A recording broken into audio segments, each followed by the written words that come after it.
বন্ধুরা, ট্রাম্পের হুঁশিয়ারি। ট্রাম্প বলছেন, যদি ইরান চুক্তিতে রাজি না হয় তাহলে মঙ্গলবার রাতেই ইরানের সব সেতু ও বিদ্যুৎ কেন্দ্র ধ্বংস করে দেওয়া হবে। তিনি সতর্ক করে বলেন, পুরো ইরানকে এক রাতেই ধ্বংস করা সম্ভব, সেটা হয়তো আগামী রাতেই হতে পারে। এদিকে একদিনে হিজবুল্লাহর 44টি বড় হামলা। উত্তর ইসরায়েল থেকে দক্ষিণ লেবানন, পুরো রণক্ষেত্র এখন আগুনের গোলার দখলে।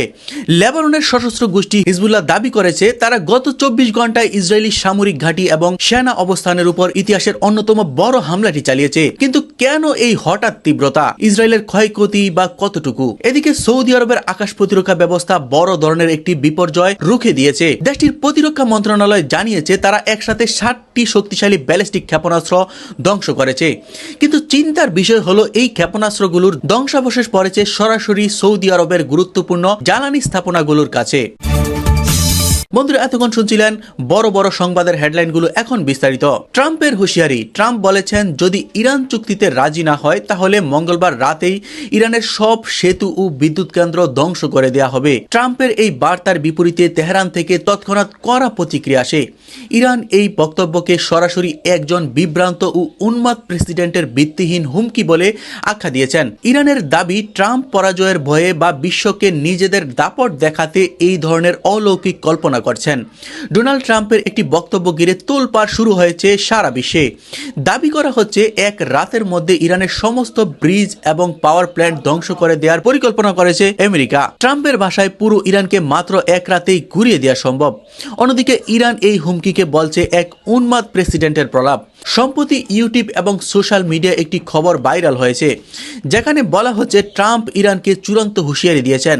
ট্রাম্পের দাবি অনুযায়ী ইরান যদি দ্রুত কোনো চুক্তিতে না আসে তবে মঙ্গলবার রাতের মধ্যেই তাদের গুরুত্বপূর্ণ অবকাঠামোগুলোতে হামলা চালানো হবে। বলা হচ্ছে ইরানের বিদ্যুৎ ব্যবস্থা এবং যোগাযোগ ব্যবস্থা বা ব্রিজগুলোই হবে প্রধান লক্ষ্যবস্তু।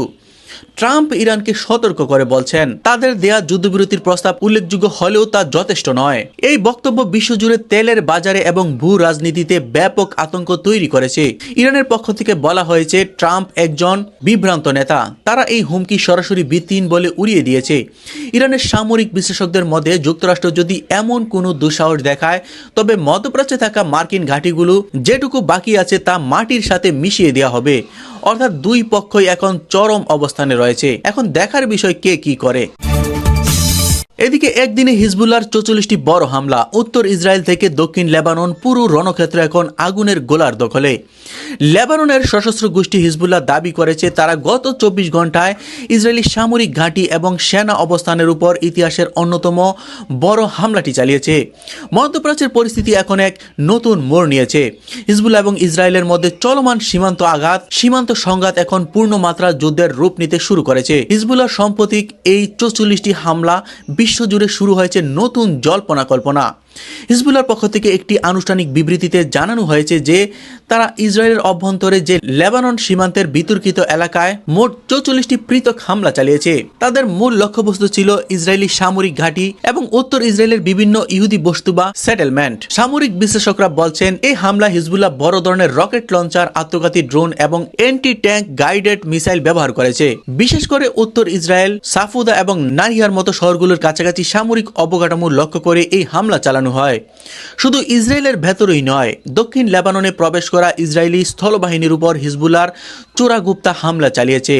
হিজবুল্লাহ দাবি করেছে তাদের এই প্রতিরোধের মুখে ইসরায়েলি সেনারা বেশ কিছু জায়গায় পিছু হাঁটতে বাধ্য হয়েছে। প্রশ্ন হলো, কেন এই 44টি হামলা? আন্তর্জাতিক বিশেষজ্ঞরা মনে করছেন ইসরায়েল এখন লেবাননের গভীরে বিমান হামলা চালাচ্ছে এবং তাদের কমান্ডোদের পাঠাচ্ছে।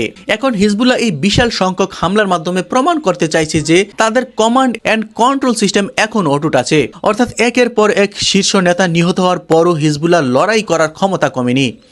মধ্যপ্রাচ্যের এই পরিস্থিতি কি শেষ পর্যন্ত তৃতীয় বিশ্বযুদ্ধের দিকে এগোচ্ছে, নাকি আন্তর্জাতিক চাপের মুখেই দুই পক্ষই পিছু হাঁটবে? আপনার মতামত কমেন্ট করে জানান। বন্ধুরা, পরবর্তী সংবাদে যাচ্ছি। এদিকে সৌদি আরবের আকাশ প্রতিরক্ষা ব্যবস্থা বড় ধরনের একটি বিপর্যয় রুখে দিয়েছে। দেশটির প্রতিরক্ষা মন্ত্রণালয় জানিয়েছে তারা একসাথে 60টি শক্তিশালী ব্যালিস্টিক ক্ষেপণাস্ত্র ধ্বংস করেছে।